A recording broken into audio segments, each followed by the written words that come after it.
Siapa yang setuju kalau musik di era 90-an masih menjadi musik yang terbaik hingga saat ini? Banyak lagu-lagu dari era 90-an yang masih ada di playlist musik kita. Ya, tanpa mengecilkan hasil karya yang ada di era 2000-an ya. Tapi sepertinya musik di era 90-an lebih gampang diterima dengan cepat, tanpa harus memaksakan telinga kita buat mendengarkannya. Satu hal yang juga membuat era 90-an menjadi tonggak sejarah buat generasinya adalah perubahan tren musik yang terjadi pada saat itu, terutama dalam dunia musik. Peralihan dari musik rock dan metal digeser oleh tren musik baru, mulai dari musik grunge sampai ke alternatif rock yang dianggap lebih mencerminkan jiwa muda yang apa adanya dan sedikit memberontak.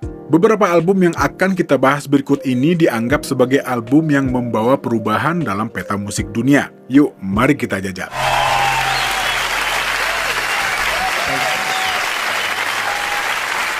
Yang pertama, saya yakin semua setuju dengan pilihan ini. Ada album Nevermind dari Nirvana. Ya, Nirvana disebut sebagai pionir revolusi musik rock era 90-an, dan album Nevermind adalah senjata utama mereka. Hampir seluruh lagu di album ini jadi sangat populer di zaman itu, bahkan hingga saat ini. Album ini sendiri dirilis pada tahun 91. Kurt Cobain dan teman-temannya juga melibas album Dangerous, punyanya Michael Jackson pada bulan Januari tahun 92. Lagu-lagu andalan di album ini pastinya ada Smell Like Teen Spirit, Come As You Are, Lithium, dan In Bloom. Album Nevermind juga kabarnya terjual hingga 30 juta keping di seluruh dunia. Masih pada dengerin nggak album ini? Ya, kita lanjut lagi ke album kedua.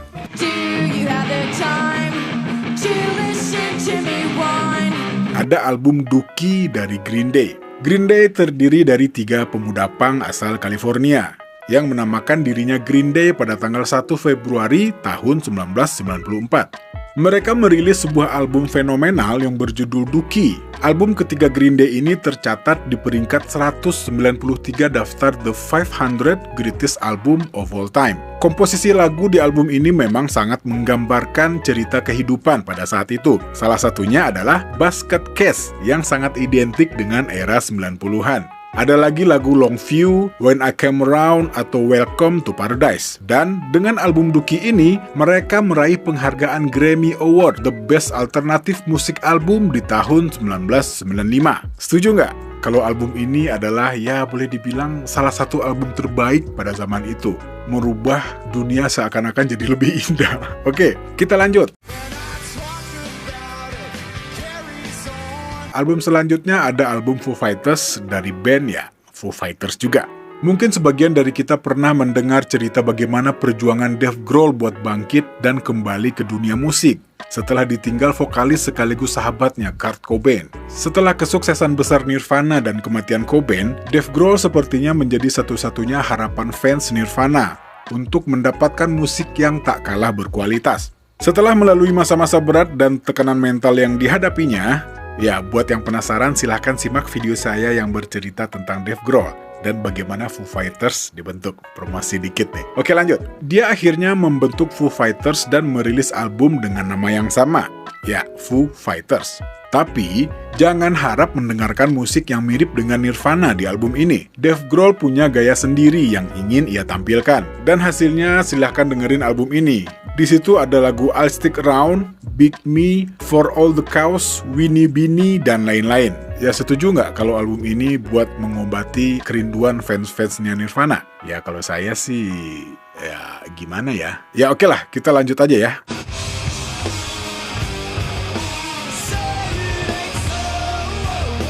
Album selanjutnya ada Blue Album dari Weezer. Ya, masih dari negeri Paman Sam dan Bibi Samantha. Ini Bibi Samantha siapa sih? Di tanggal 10 Mei tahun 94, Weezer merilis album pertama mereka yang berjudul Blue Album. Album ini sangat fenomenal dan memiliki pengaruh besar pada band-band muda di Amerika Serikat, bahkan mungkin dunia. Istilah college rock juga sempat booming pada saat kemunculan Weezer. Apa itu college rock? Ya, insya Allah nanti kita bahas ya. Oke, kita lanjut dulu. Dan gak heran juga kalau lagu-lagu di Blue Album sering dinyanyiin ulang oleh band-band di dunia dari berbagai genre dan generasi. Lagu andalan mereka di album ini adalah Buddy Holly, Say It Ain't So, In The Garage, dan lain-lain. Yo, next!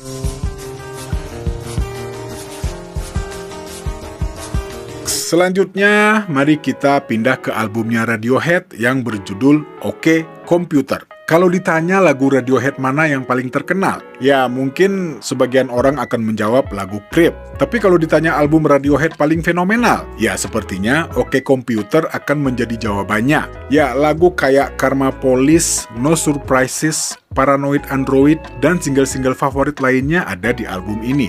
Album OK Computer ini memiliki pengaruh besar pada pergerakan musik Inggris. Tak heran jika Radiohead bisa meraih penghargaan Best Alternative Music Album dari Grammy Award di tahun 98. Dan di tahun yang sama, Thom Yorke dan teman-temannya juga meraih gelar Album of the Year versi majalah musik NME. Ya, kita pindah ke album berikutnya. Ya, saya yakin album ini lumayan akrab nih. Dan saya yakin juga lagu-lagu di album ini juga masih jadi hits-hits yang asik buat didengar. How many special people change? How many lives are living strange? Ya, ada album What the Story Morning Glory. Udah bisa nebak siapa yang punya? Ya, Oasis pastinya. Ya, siapa yang masih dengerin lagu-lagu Don't Look Back in Anger dan Wonderwall? Ya, kayaknya lagu-lagu ini juga masih di cover ya sama penyanyi-penyanyi di kafe atau band-band pada saat ini. Dan siapa yang juga setuju kalau lagu-lagu ini asik buat dinyanyiin bareng. Dan lagu-lagu tersebut merupakan lagu-lagu yang ada di album What the Story Morning Glory-nya Oasis.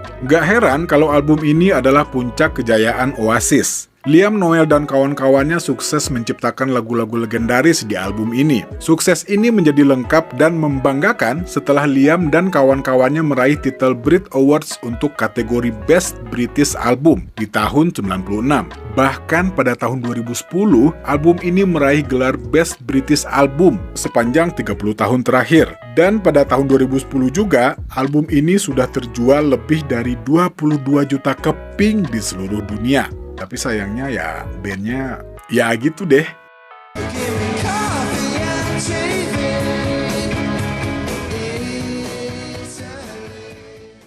Ya, next, album 13 atau 13 dari Blur.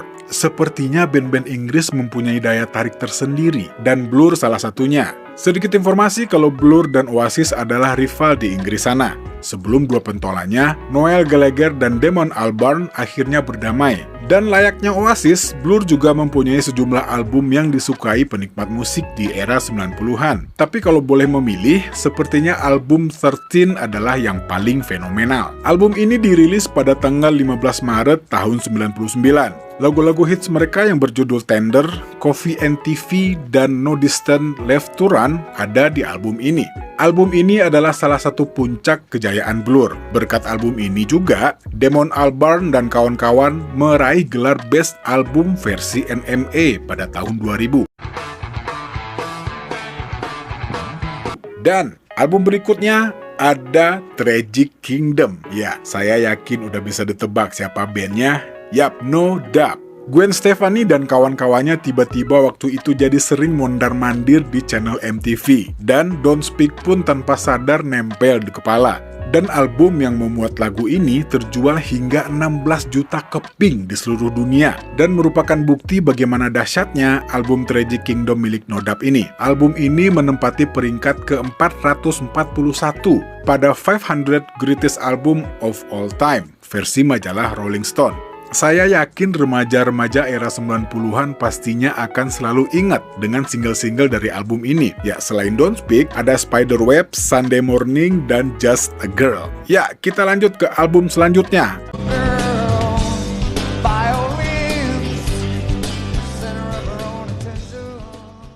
Ada album yang berjudul VS yang dibikin oleh Pearl Jam.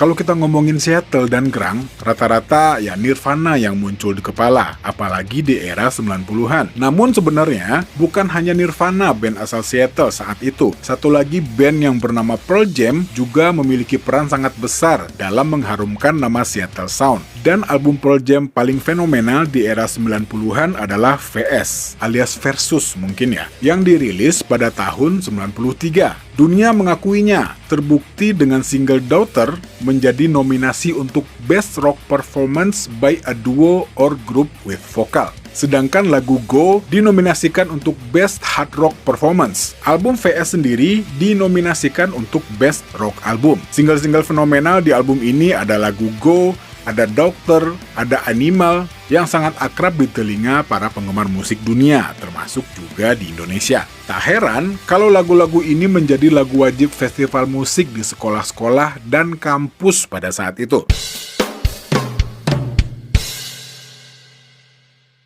Oke, ya pastinya bukan cuma band-band di atas ya yang punya album bagus di era 90-an. Ada band-band lawas kayak Guns N' Roses, Bon Jovi, Red Hot Chili Peppers, Extreme, dan Rage Against the Machine. Ya, dan banyak lagi yang ngeluarin album pada saat itu. Kalau teman-teman sendiri apa nih band dan album ter-the best pada saat itu?